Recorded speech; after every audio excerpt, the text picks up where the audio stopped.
Episode 11 of the Beth Zemsky Podcast. Interact. Interconnect. You're connected to the Beth Zemsky Podcast.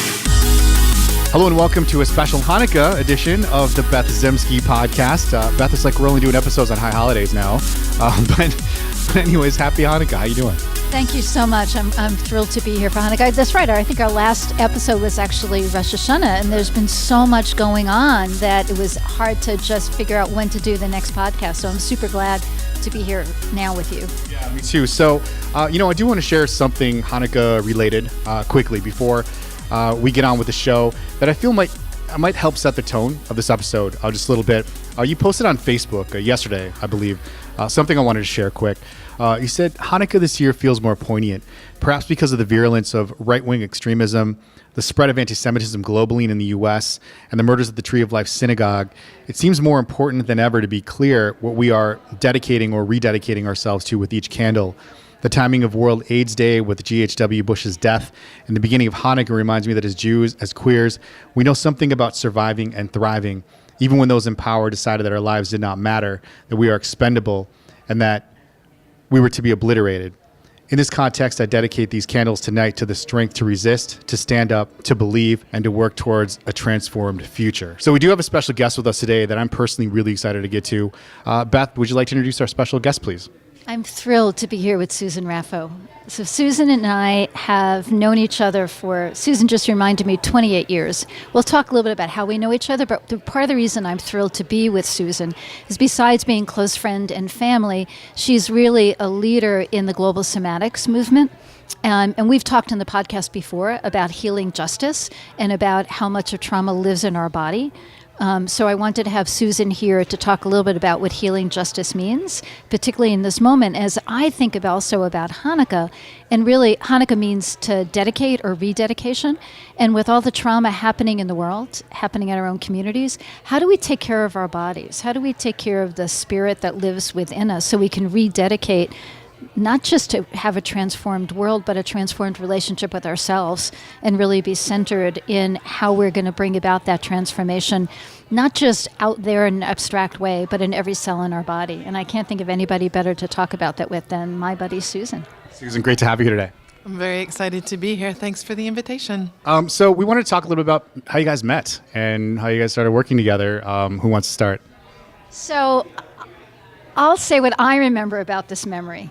So it's a uniquely lesbian story, I think. Susan was worked at a coffee bar that back in the day was called Cafe Weird, right? And I was single, hanging out at the coffee shop, and she was behind the bar. And I have this very clear memory of coming in for coffee one night, sitting there and chatting up with the person serving the coffee and thinking to myself, oh my God, she's amazing. And I want to date her. So I think I was in my late 20s. Must have been. What's 28 years ago? It's 28 years ago. So yeah, I was about late 20s, yeah. And my brother had just died. So maybe I was 30. My brother had just died of HIV. And so there I was chatting this up with Susan, talking about life and death and travel and spirit and identity. And I was smitten. So we were together for 3.5 years, and that ended 24 years ago. And, an army of ex-lovers will never fail. Is that about how it happened? That's totally how it happened. And then on top of that, I would say, particularly in light of the conversation that we have, your brother had just died. And so our relationship for me was a lot about coming close to somebody who was deeply grounded in a cultural practice without any confusion. And I can remember, and I mean, it's interesting in light of this conversation to remember this, is being with you when the AIDS quilt came to Minneapolis and you made a square for Bob. And I remember 3 different things. One is I remember how powerful it was to be there and have it be personal. The other thing I remember is how even while we were there with the AIDS quilt, you were grounded deeply in what it means to be Jewish and doing this work. And the other piece I remember, and this is a lot about where I was then, is that I was overwhelmed and confused by your ability to grieve. Is that was pretty huge for me. It was the first time I'd ever been with somebody who I was close enough to as a relationship, who actually was like, I am going to grieve right now because this is huge and that's what this is for. And that experience stayed with me for a lot of years. And I still love you. I still love you too, deeply. And one of the things I think about that grieving, which ties into our topic tonight, is I remember saying to you that this feels cellular. Right? Remember that? Mm-hmm. And I had this thing, it's because I'm a twin. And I didn't understand yet that, no, that's what it feels like. It feels cellular. It's not just emotional, intellectual, it's in our bodies. So let's get on to what we're here to talk about today. We're going to take a quick break, and then we're going to come back and talk about healing justice with Susan Raffo. Thanks for listening to the Beth Zemsky podcast. We'll be right back.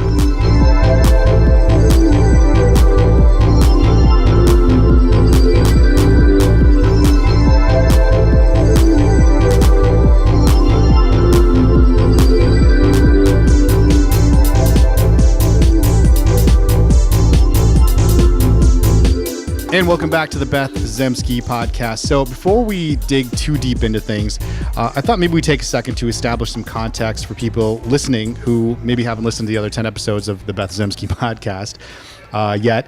We've talked about justice in several different ways in the podcast so far. That said, Susan, how would you explain healing justice to someone just being introduced to the concept? Absolutely.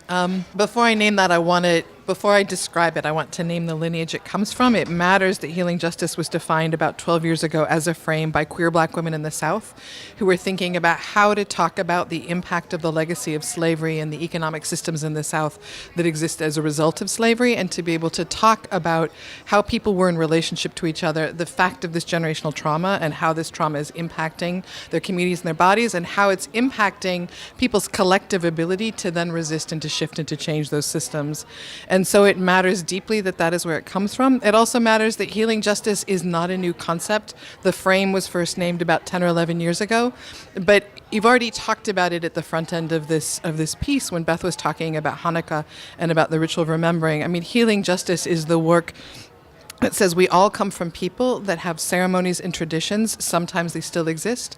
Sometimes they have either been disappeared or they've been pushed away or they have been forgotten through assimilation. But we come from people who have systems that have cultures and traditions that enable us to remember who we are, to survive great and horrific things, and to build a different life for our descendants.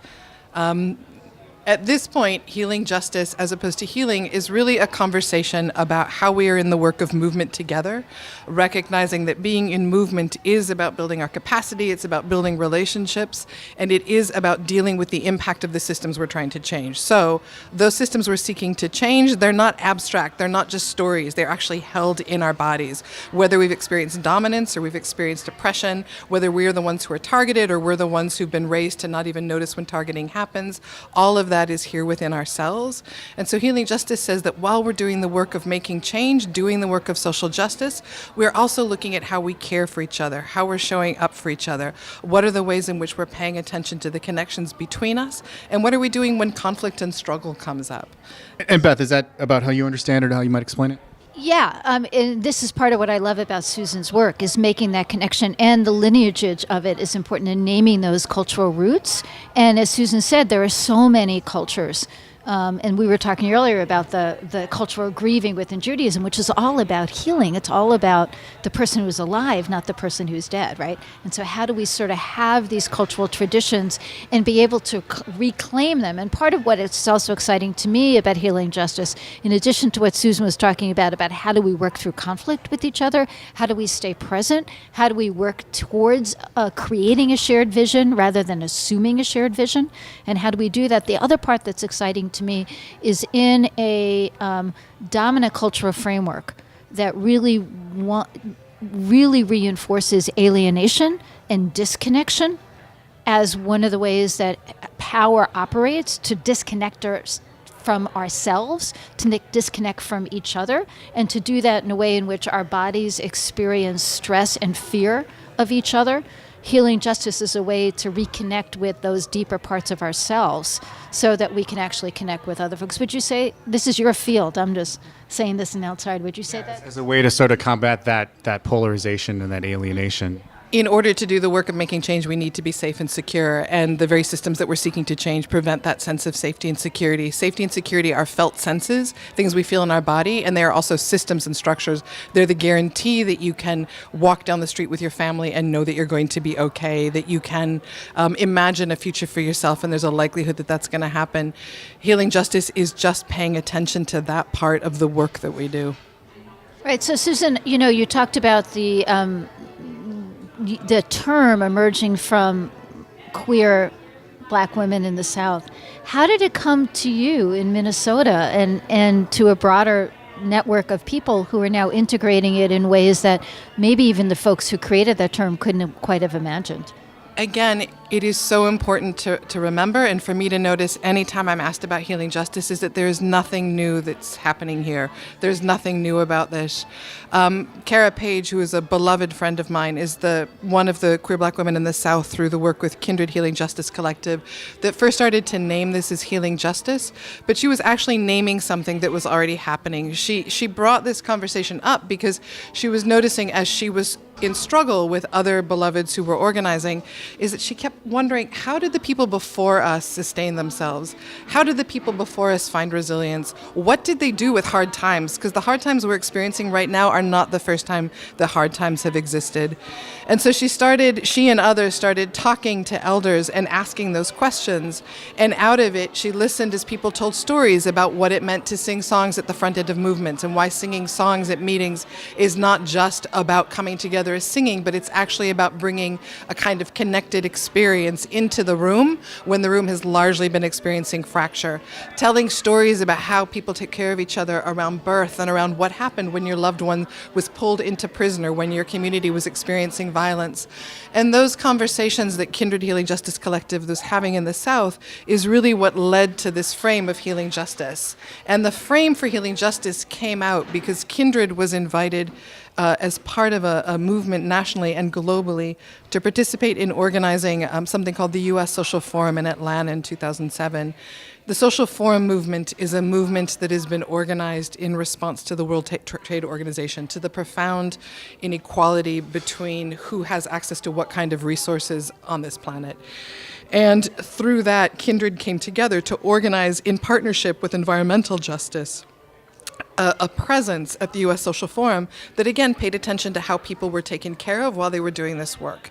So they organized water stations. They organized a healing justice practice space. They brought together healthcare workers who work within mainstream medicine, healers who work outside of medicine, and organizers and therapists, but people who in some way are tending to the care, to the resilience, to the struggles, how trauma is held in the individual and collective bodies of their community. And that is where this concept of what we're now calling healing justice emerged.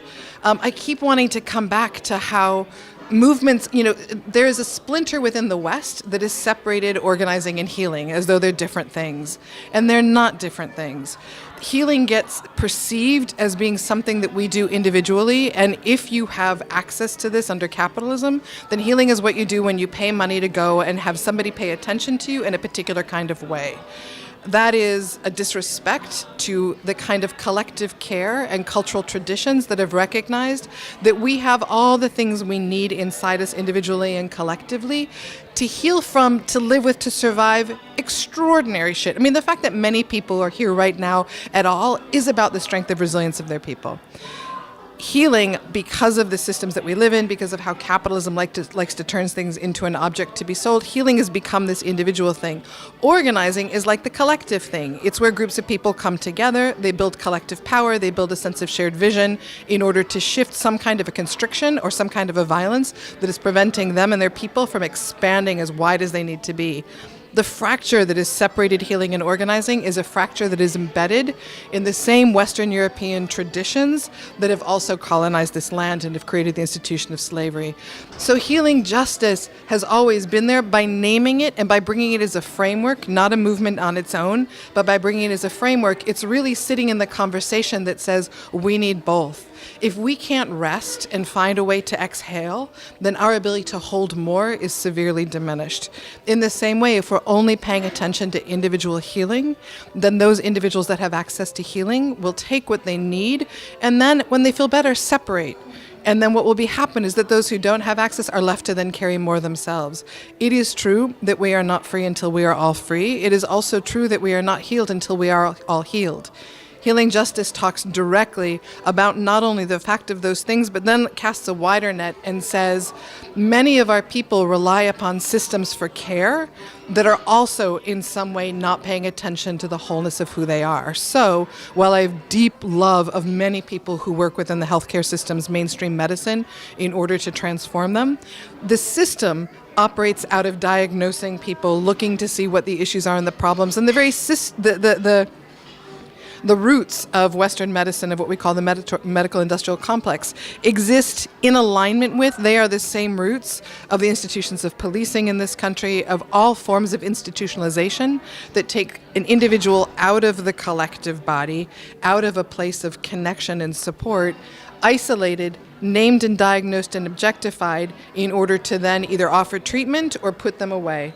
They're the same roots. And so Healing Justice, in addition to looking at movement stuff, also again asks questions about how are we taking care of ourselves and each other, and not just those who have access through dollars to private means, but straight up, how are we all taken care of, and how is that rooted not just in impersonal institutions and systems, but deeply in culture. The last piece I'll say is that there's a reason why one of the primary strategies of any system of dominance is to come in and is to take away a people's language and cultural practice, because those are the places in which we remember ourselves. Those are the places in which we look at each other and we say we are more than what's happening in this moment. And when that is taken away, as a people, we are deeply unsettled.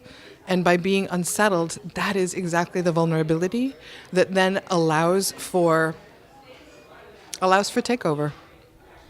And Beth, I want to throw back to our last episode just a little bit.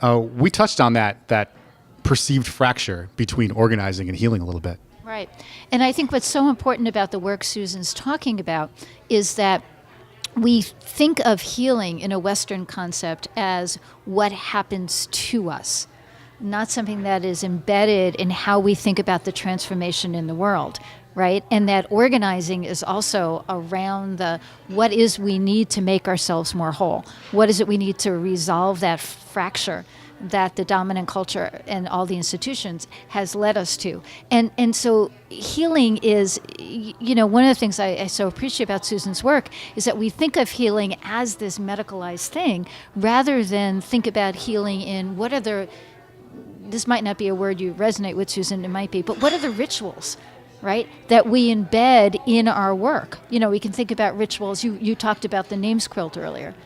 That was a healing ritual for people who had lost people to HIV. That was part of healing justice in a way in the HIV movement, right? So what are the ways in which we embody those ways in our work with each other to be able to say, no, we matter, we bring our full identities, and we do it in a collective way in our organizing spaces. So it's not like you have to go to the massage room at Creating Change in order to be involved in healing justice. It's how do we construct that space with each other? Yeah, we've talked about a little about sort of what healing means, but what's the best way you found to explain the concept of healing to people, given that it can mean different things to different people, and does the fact that it can mean different things to different people make your work more challenging in any way?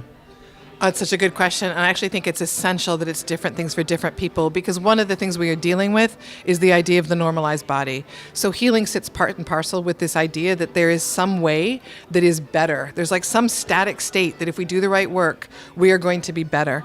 And how systems of healthcare define better is usually fairly narrow and fairly simplistic. Part of what healing justice says, and I want to actually say this is where healing justice and disability justice come very, very close together, is that what it means to heal, whatever healing is, that is something that is determined by an individual or by a collective body, by culture, depending on that. So it matters that healing is deeply, deeply local. Really, it's interesting being in this conversation because we're talking about healing justice and healing in a big picture way, and which is necessary. It's necessary for the conversation to frame. At this point in my life, I'm a practitioner, which means I mostly spend a lot of time with either individuals or groups of people really listening and paying attention to where are the places that folks are coming together, feel a sense of resonance, of an ability to remember who I am or who we are and to name that as a source of strength, versus where do I or we disappear? Where is there a place of fracture? Where is there conflict? I always say that pain in the individual body is conflict in the collective body, right? And so the amount of complexity that's feeding in that moment, I mean, who our people were, how we were raised within our family, what the environment is like on this particular day, the amount of complexity around individual and collective experience is beyond anything that any single mind can parse out and figure out exactly what the right thing is to do. So healing is a deeply personal and deeply local process. Healing is not necessarily about feeling better. It's one of the confusions that I think we have to deal with, particularly, and I say this very carefully because there are multiple beloveds who are in a lot of pain all the time. Physical pain, emotional pain, the pain that comes from knowing that you and your kin are not safe. And so feeling better would be awesome. But I'm like, in order for feeling better to happen, one of the first stages is that we more equitably share that pain. We create the conditions for the chance of connection. So healing, I often say, and I was just having this conversation today with the person who I do work with who's currently incarcerated. We were talking about healing is about building our capacity for struggle, because things are hard and things are also glorious. The glorious emerges in this wonderful, unexpected, and fabulous way when the conditions are such that we remember who we are together and we feel it. But if you try and go after that as a goal, it gets further away. It becomes something, it becomes narcissistic. It becomes something that becomes smaller and smaller and smaller and more separated from each other, because my feeling good and your feeling good, my feeling better and your feeling better are never the same thing. They happen in the same way that movements create the conditions for liberation to arise, because we actually don't know what liberation looks like. Healing does exactly the same thing. Sounds like you've been using this in your work more and more, Beth. It's a heavy concept. I mean, it must be difficult to kind of get it across to people sometimes. Well, I actually think it's easier than we sometimes think it is, because it's about, as Susan was saying, connecting to what does it mean to you, right? And it's not about feeling better. It's about tapping into those places inside of ourselves that give us energy, that give us vision, that give us survivability in a way. And it's deeply, just to add that other word, it's not only deeply individual, it's deeply cultural.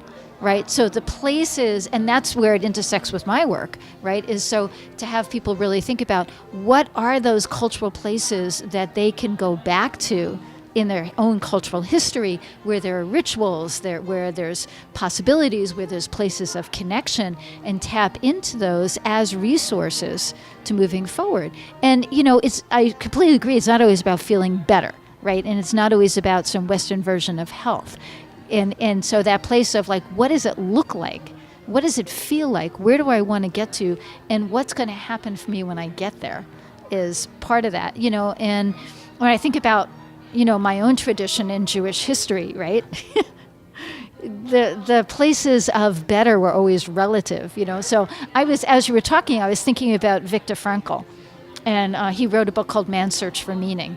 Of course, it's man, but that aside, which was really about that place of how did he survive the Holocaust? It wasn't about some, utopian version of healing. It was about there was healing and finding meaning in the suffering that connected to some sense of identity and collective survival, even if it was not individual survival. Like that's what healing meant, right? In that context. And along those lines, I guess another thing that can make this work challenging is that healing can happen on both a collective level and an individual level, like we mentioned. In fact, we wanted to be sure to talk briefly about the idea that healing can be, as you put it, Beth, as we were preparing for this episode, a collective thing that we experience individually.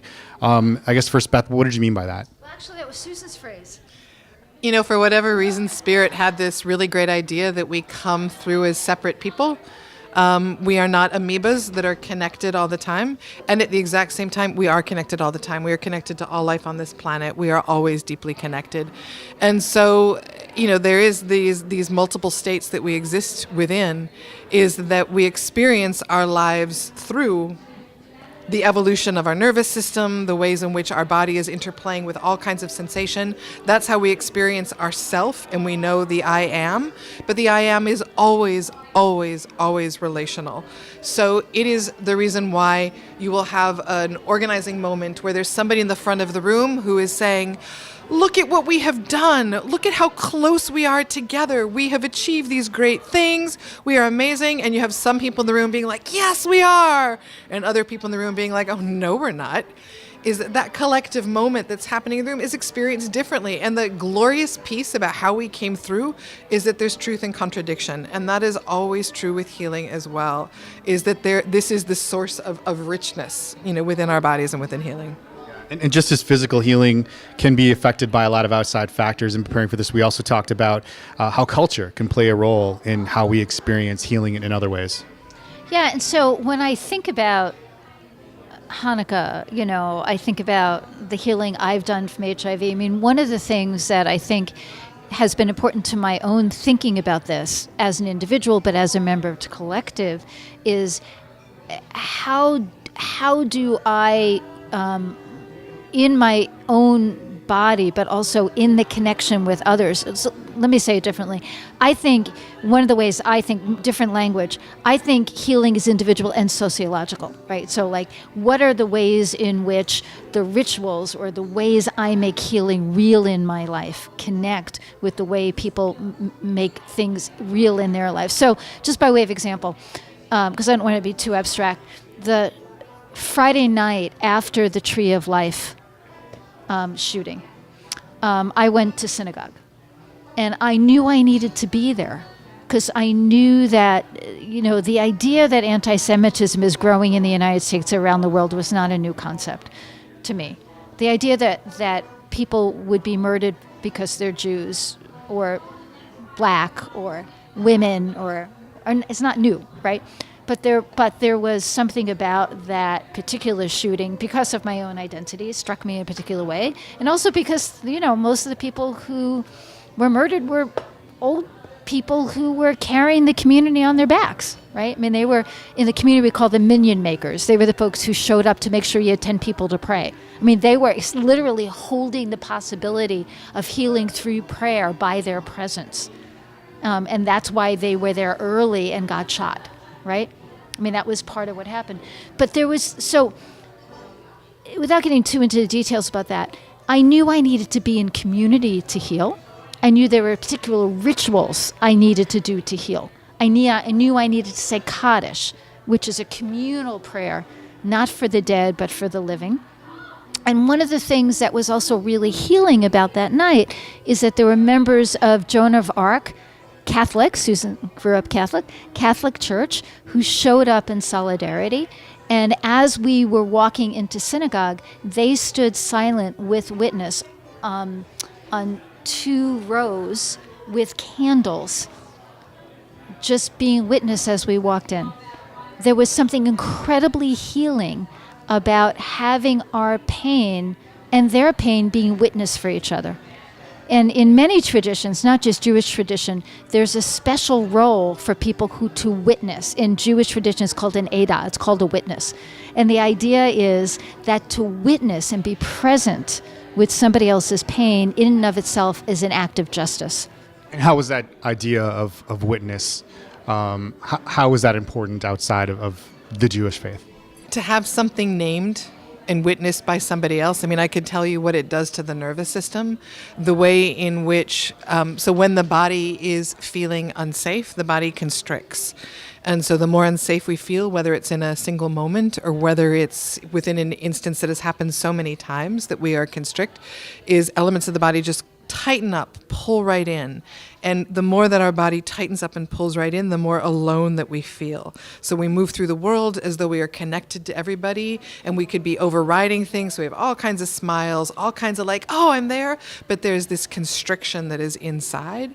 And the minute somebody turns and with open heart and open self, with a settled nervous system, looks and says in some way, I see you, then the burden of holding that constriction starts to be shared. And then over time, with enough space to be seen, other things come up that maybe before haven't been able to come up. And I want to add on top of that, I love, again, Beth, I said in the beginning that my relationship with you was really deeply important to me in terms of paying attention to how somebody claims and holds and lives within their culture. Immediately, I always want to notice those for whom their culture has been taken away. And I think about all the Jews, including in my own line, where forced conversion happened or where the way in which we believed we could be safe was to hide, to assimilate, to leave. And then I also remember that culture is all kinds of things, not just what you just described, which is gorgeous, is that in the U.S., whiteness is a form of culture. People who are conditioned around whiteness, any kind of privilege is, but it's the same is true around patriarchy, the same is true of other things, but being acculturated, being conditioned around a culture that is a culture of dominance means actually being conditioned to be in relationship to a kind of constriction. So what I mean by that is that we know from when we are very small that hurting somebody is bad. And we have instinctual reactions when we're little around fairness. It's the reason why everybody loves to tweet and to Facebook and to social media, all these amazing things that children say that simplify all kinds of complex politics into basic stuff about being kind to each other and loving each other. For people to exist in a state of dominance or in a state of unknowing where they literally cannot see and feel a connection to somebody whose experience is different from them, there has to be a conditioning that actually stops that life force from flowing. And that is the conditioning of privilege or of dominance. And so within whiteness, that is the conditioning of white supremacy upon white bodies. Is it literally is a conditioning that normalizes constriction in such a way that somebody can feel like they live in alignment with their own values, even though they are actually witnessing the pain of somebody else and feel justified in not feeling it, and not only justified in not feeling it, but create an entire narrative and media, educational, and et cetera system to justify that lack of connection. So I bring that because healing is nothing more than having the support and the space to unfold, to sob. We're all born knowing how to rage, how to sob, how to shake, how to do all of the things. We actually unlearn them. And so healing is nothing else than remembering in our own way, or in our own terms, individually and collectively, what it actually means to be in times that are hard and times that are glorious. Constriction, or literally a shutting down, is the way that is prevented. And that happens from experiences of trauma, and it happens from conditioning. I love to talk about the cellular membrane, that the membrane around each cell is determining all the time what kind of information to bring into the cellular body and what information to say no to. It's kind of, a lot of people think it's more, a lot of science right now is talking about how it almost has more impact on our body's sense of life than the central nervous system and the brain. And the thing about a cellular membrane is that it has the capacity to constrict and to shut down because it needs to defend itself. But the cell cannot shut down and still grow and learn at the same time. So when the cell constricts and shuts down, it actually starts to die.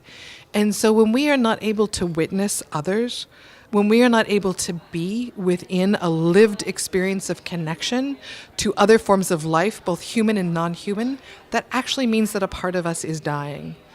Culture is a collective survival response that gets handed down from one generation to the next. Beth is telling the story of a cultural experience of a people who have been targeted so many times, and through that have found ways to remember who they are despite of this. Forms of dominance are also forms of culture. What's different about that is the collective survival is, how do we not feel that? How do we remember that at one point we actually were betrayed and or betrayed our own children to set up this way of being that is actually separate from life, as opposed to finding a way to come back into relationship to life? We've also talked a lot about self-care on the podcast from time to time.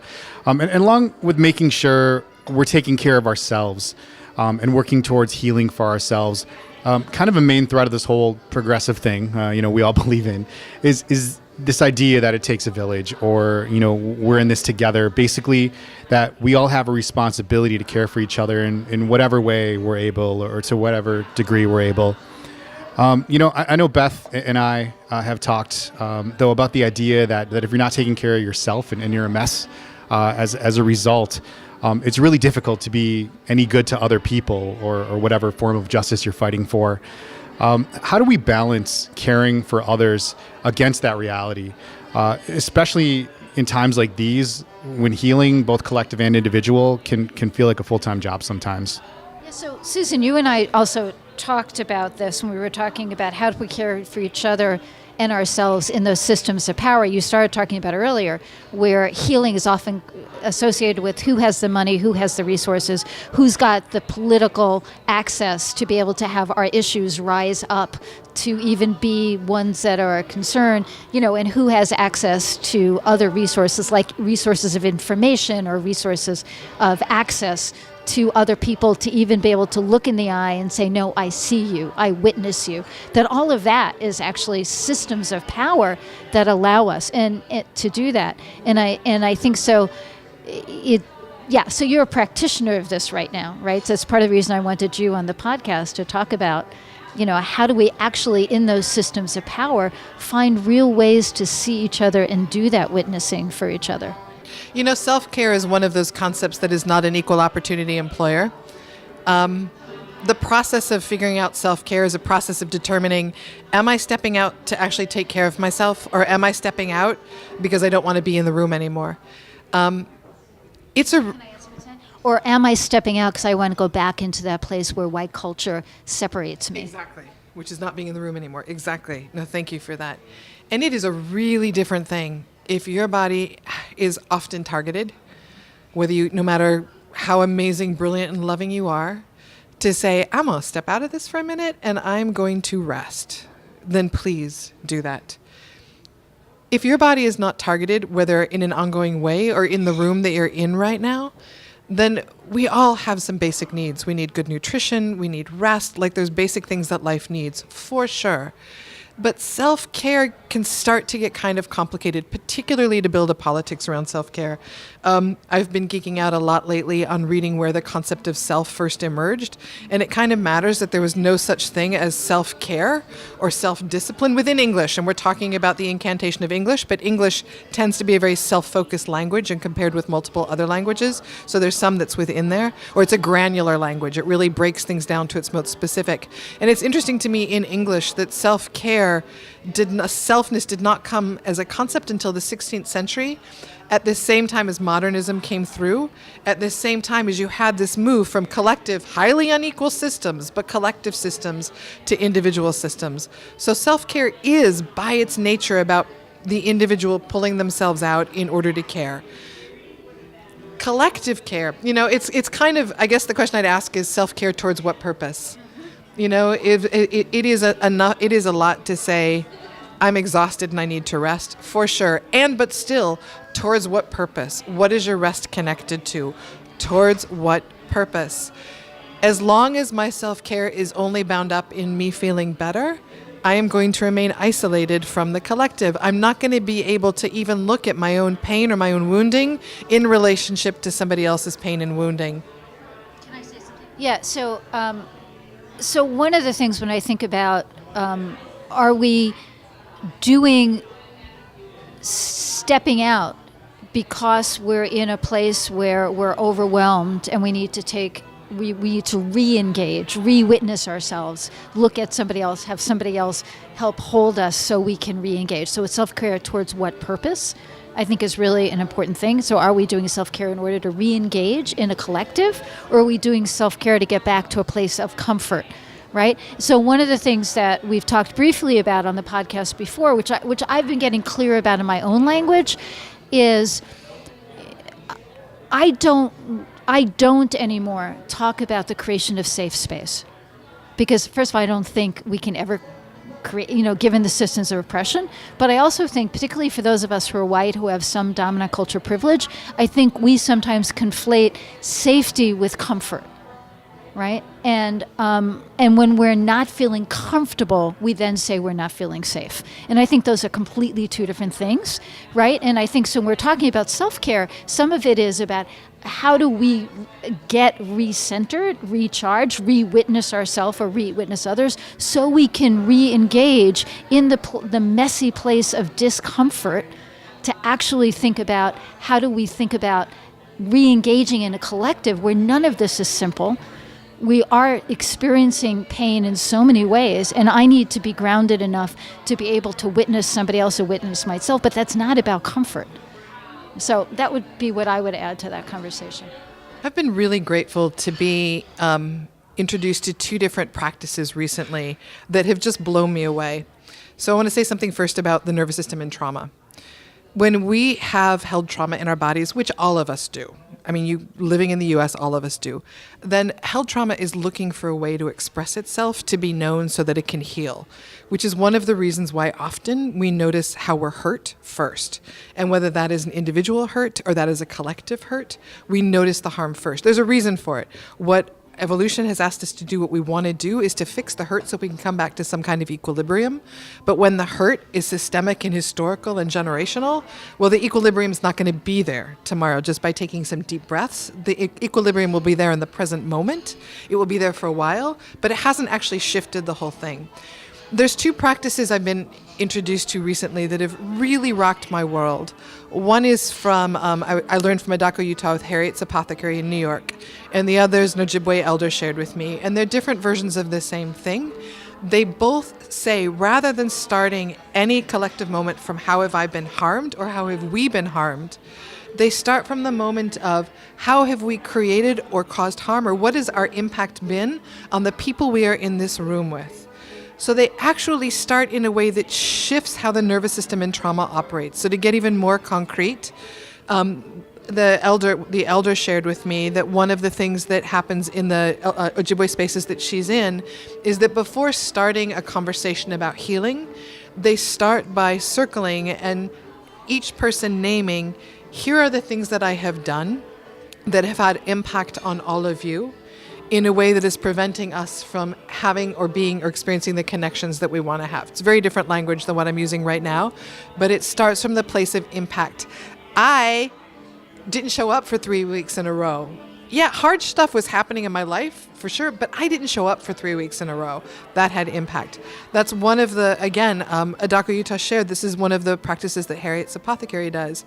And so when I heard this, I'm like, oh my God, that helps me to rest with self-care as a concept, because I keep struggling with that as the starting place. While I deeply believe that we need to rest, and that has different meaning for bodies that are targeted than for those who are not, there's still something else that happens. Every single one of us has impact. My pulling out to take care of myself has impact on the people in the room who stayed behind. The thing that I do, I need to go home and take care of my mother because she's really struggling. That is true. There is still impact on the people around me. And building the collective body is actually not this abstract thing about connection, which is what it becomes. It's actually about feeling and being in deep relationship to the impact we have on other people, all of us, and that's actually the source of our power. It's about the fact that our life really deeply matters, that everything we do or don't do impacts others. So the reason my world has been blown, and why I've been more and more practicing these with the permission of the people who taught me, is because it deeply shifts what happens in a room. It's a huge thing to be in a room and to have somebody say, dang, I did this stuff. And suddenly you notice, oh my God, they knew they were doing it. Like, they named it. I'm not alone in experiencing the impact by this. Because the experiencing impact without witness, coming back to witness, is deeply isolating. It's like, oh my God, do I say something? Do I not say something? Did they know? This is so difficult. All this mental body mess comes in when it's just a matter that the way that we survive impacts each other. The way that we thrive and love impacts each other. And that's just true. Well, it seems to me that is such a gift to community. It says, I'm in community with you because I know how I've impacted you. I'm connected to you. And it also seems to me an important place of claiming responsibility, but in that there's a place of power. I know that I've had this power because I have this impact. So it shifts this place of victimization into empowered. I hate the word empowered, but there's something about empowered community in that, right? Totally. And I would say that healing justice is one of the elements of healing. One of the elements of healing justice is about supporting the ability to have that conversation. Because to be able to name your impact on somebody else is to actually be able to be in the middle of your life and to know that at this moment you don't have to defend. And conflict is what happens when we're in a relationship of defense. When we are, conflict often occurs when there is a defense relationship between the two or more of us. And so since we are now also then pulling back to healing justice, is that we recognize the reasons why our beloveds need to defend is because walking down the street, they are constantly being targeted. It is because if somebody has told you is constantly in some way questioning your own integrity, your own brilliance, your own whatever, then there is by default a system of defense that shows up around a body. And again, the wisdom of our ancestors is that our ancestors, our cultural traditions had practices to do all of these things. And so healing justice with movement building is really asking, how are we building practices into how we are doing our movement work that recognizes that the impact of this work is high on our bodies, combined with the impact outside of this room, and that we want to allow to emerge or to reclaim and remember those practices where we get to be vulnerable, fragile human beings in front of each other and with each other in spaces that we've created that are safe, but in the liberatory notion of safe. In the liberatory notion of safe that says a place of rest so that we can grow and continue to struggle when struggle is necessary. And staying in community with each other is partly recognizing our impact on each other, because that's part of the interconnected sense of a whole organism, right? And so this one's for me, quickly before we wrap up, if that's okay. Beth, if I can just borrow Susan for for a second. No, I'm just kidding. Anyway, so there is one thing I've been waiting to have you on the podcast to ask you about. It's come up a few times in conversations with Beth, as well as kind of in your Facebook post recently, Beth, that we shared at the beginning of this episode. And, she's always kind of deferred to your expertise whenever it's come up. I've talked about you before. Yeah. And so, I wanted to, since we have you here, I wanted to ask you briefly about this idea of generational trauma, and the idea that, never having experienced a certain kind of trauma ourselves, that we can actually carry the pain of that trauma in our bodies and in our psyches, and it can affect us in ways that we might not even realize. And then on the flip side of that, is that never even having personally resisted things like oppression or tyranny on a grand scale, that we can also carry within ourselves the knowledge and the ability and the memory of how to survive and how to resist.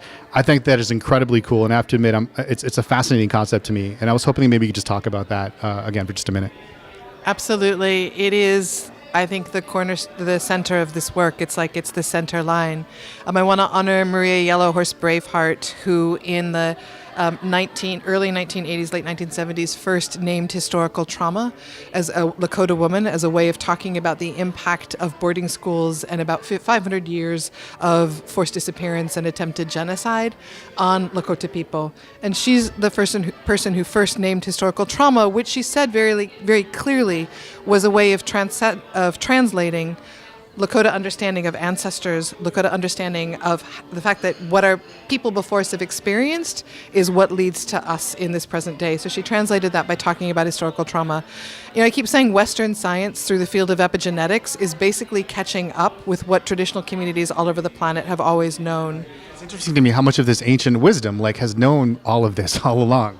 Exactly. And and there's even a really practical way to say it, is that it certainly carried, I don't know how interested you are in the science of it, that sort of piece, but even breaking it, I can go down the science, but first I want to say at a family level, it's like when we are small, we are being raised and shaped by adults who shape us based upon the experiences that they've had and the ways in which they have access to relationship with us. Most of what we learn about who we become as people, we learn before we're cognitive and verbal. So we literally are shaped by mirroring ourselves. And our entire physiology when we are small is based so that we can mirror ourselves over the bodies of the caregivers around us. We don't exist separately. We go through a process of individuation. One of the things that epigenetics has shown, again, what Western science is saying, is it's taking the conversation about the deep, complex wisdom about ancestors and talking about it at the level of DNA. So if I have an experience of great stress. Let's say that and I know this is true, some of my ancestors lived as being deeply targeted and were not safe. They figured out the way that they survived it was to hide. So we ended up passing and over time became white Susan, who's sitting here right now. And so that experience of hiding, that anxiety, that does all kinds of things to the body. It means in moments of stress, the blood pressure goes up, cortisol starts pumping through, the sort of fight or flight responses get reactive, and they're on, and they're looking at the world and perceiving the world in that way. And so if one of my ancestors did, as I'm sure they did, got pregnant while that was high in their body, then the baby that was held in that body is a baby that then has the likelihood that in moments of trigger, they're more quickly going to go to a fight and flight response to have cortisol that's triggered, et cetera. And then if that continues going forward without healing or without being able to deeply integrate that, then just what ends up happening is that you have bodies that have higher rates of blood pressure, higher rates of cardiac arrest, higher rates of stroke, all of the things that we see when we talk about racial and ethnic disparities in health. It's all of those pieces. So that's about how the shit comes forward, the pain, and that is again why Healing Justice is saying, stop saying this shit's done. It's not done. It's carried in the bodies of our beloved community members, both the experience of dominance and the experience of oppression, and that comes forward, and it shows up through health, it shows up through systems of anxiety, it shows up through all kinds of things. Resilience and strength is also true. There's a system that I love. I don't talk about power and oppression very much anymore. I actually usually talk about rank, and I learned this from Training for Change, which is a movement organization. And one of the things that Training for Change talks about, and they learned this from Arnie Mindell, from a number of other people, is they talk about how there's multiple forms of rank that exist. There is social rank, which is often how we talk about race, class, gender, etc. There is structural rank, so it is the role that somebody has in an organization or in a family. You either have access to power or you don't. And there are other forms of rank. There's something called spiritual cultural rank.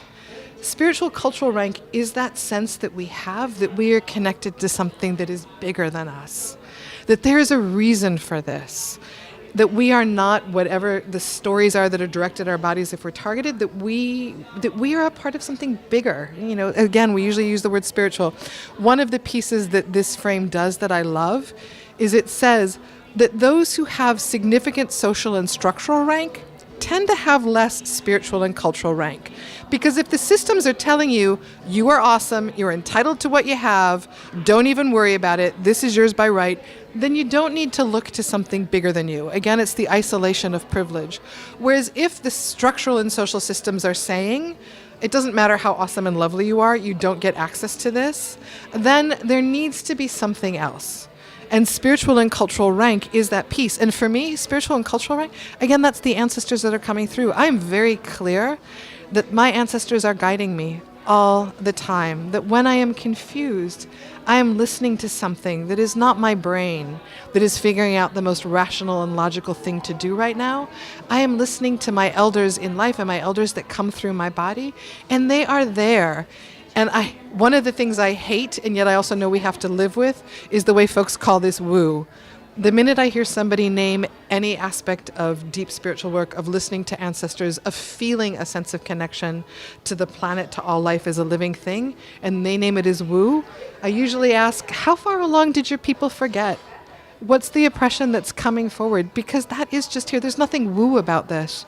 I'm sorry that you're not feeling that. Let's be in that relationship, because that's where the healing needs to be. Yeah, thank you so much for that. I've been wanting to ask you about that for a long time. Beth, was there anything you want to say about that? I am so thrilled to have Susan here. Right? I mean, it's just like we've known each other forever, and still every time we have these conversations, I just sit back and just am so grateful to the work that you've been doing and what you've brought to the community and what you brought to my life in it.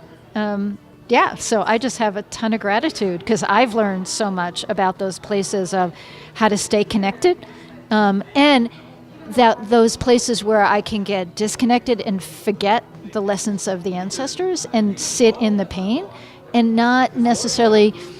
I love Ryan's question, because it's not just about the historical trauma, but it's also about the history of resistance, right?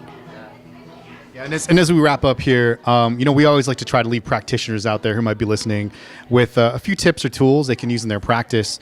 What would you like to leave people with about how they might integrate these concepts as a practitioner, or what are some resources you might have for people that you can direct them to?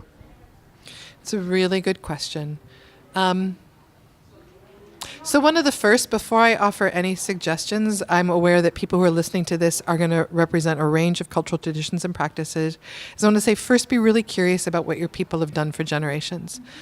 Go there first, rather than anything I might name, is that if you have access to, either you were raised with or you have done the work to remember, go there. Go to your own first. And that is, I'm also going to say directly to white listeners, that is also true for you. Often white listeners, white folks end up going to cultural traditions that are not their own because there's a belief that those are lost. So go to your own first. Second, And be really careful if you're going to go to somebody else's, that you're doing it with the kind of respect you've heard Susan do in talking about who she's learned and who she's learned it from. So you're not doing it from a disconnected place of power and co-optation. Just got to add that. No, absolutely. Thank you for that. I was just about to say is that if there is something that is not represented by your ancestors, then there is a process of getting permission, and there just is. And that's multiple layers of things. After you go and see what exists within your own, what you grew up with, if there is something, what you know, then the rest is... It gets so hard. It's funny. One of the things that gets most frustrating for people when they ask me this question is I'm like, oh, there's not a single answer. There is, at the practical level, slow down. What are the things that you can do no matter what room you are in to have a practice to remember that the people in that room with you are complex living beings whose stories you do not know. Find practices to listen to those stories and to learn them. And the way that you do that is slowing things down by breathing, slowing things down by doing things like body scan and tracking in the room, slowing things down by really starting. There's a practice that I always do when I work with groups. And the practice is, and I don't always name this based on who's in the room, but for me it's about setting sacred space, is that when more than one person is whenever we are doing something that's about intent, it is a sacred thing. It's what I believe. And so the first thing I do is I tell the story of why are we here. We all come from oral traditions where the story of why we're here is there. That is evolved into missions and visions and purpose statements and all things that are just our brains. Slow down, feel in your body. Remember as a life thing why you are in this room. And then think about how you would tell the story as though you were telling the story to your descendant 5 generations down, where you want them to experience the life that was about to happen in this room. Tell the story in that way. And then for yourself, if you're holding the space, you're in the room, at the end of what you're doing, then close it. And by closing it, notice what you did, name it, and again, name it within a lineage and a context. We are here because. And in between all of that, breathe, stretch, move. Life wants to move. Wiggle your hips. Laugh as often as possible. And if the things you plan to do make absolutely no sense for the people who are in that room, then don't do them, even if it's what the agenda says. Absolutely. I love it. So lastly, is there anything you'd like to plug shamelessly or let folks know about as we wrap up here? So I'm part of the People's Movement Center, which is funny, I haven't named that yet because of what our conversation has been. The People's Movement Center is a collective of people of color, immigrants, queer and trans-identified people who are both sitting in this conversation, like asking, what does this mean? The same thing we're doing right now in a really practical, concrete way. We are practitioners, which means we do individual and collective work. We're at the corner of 41st and Chicago, peoplesmovementcenter.org.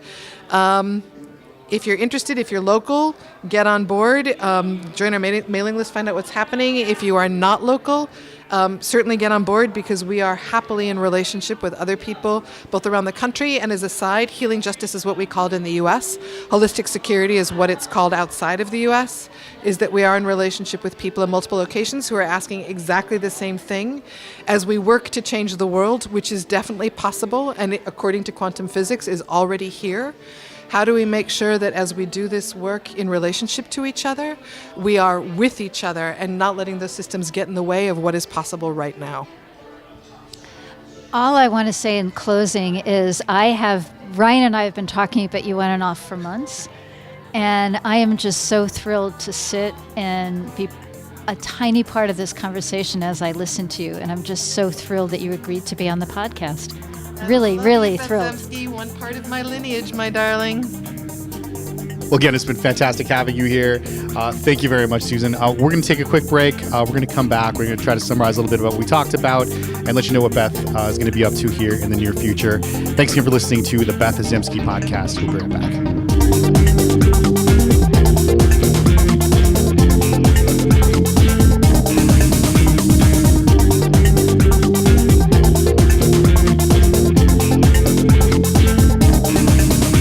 And welcome back to the Beth Zemsky podcast. So we're going to tell you a little bit about what Beth has coming up here in just a second. But first, I know we always try to summarize. It's not always easy, but we're going to try to summarize again this time. Yeah, and I'm going to throw that to Susan. Because we were talking during the break, and I said, whether it's in an individual or collective session, when we have an experience together that in some way we feel inside us, we know it shaped us, and we don't want to go straight to our brains right away to frame it, to turn it into an object, then the place I always say is, now comes the rest of our lives. And that's the summary.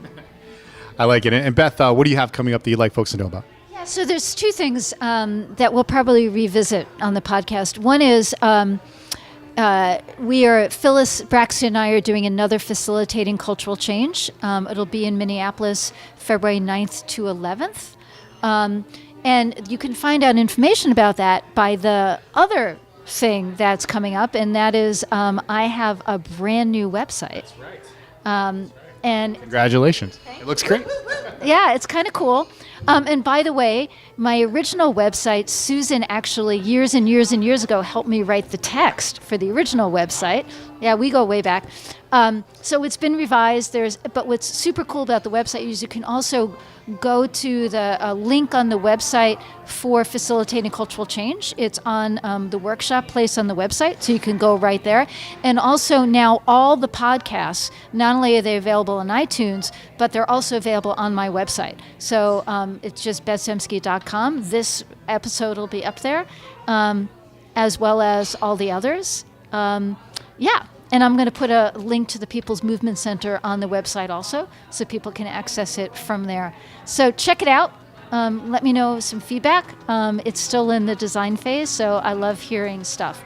And I hope some of you can come to Facilitating Cultural Change. Awesome. Thanks again. As always, Beth, thank you again. Susan, great to have you here. That's going to do it for this episode. Thank you for listening to the Beth Zemsky podcast, and we'll see you next time. The Beth Zemsky podcast is a production of the nonprofit podcast community. Subscribe now on iTunes, on Android, or by email at bethzemskypodcast.com.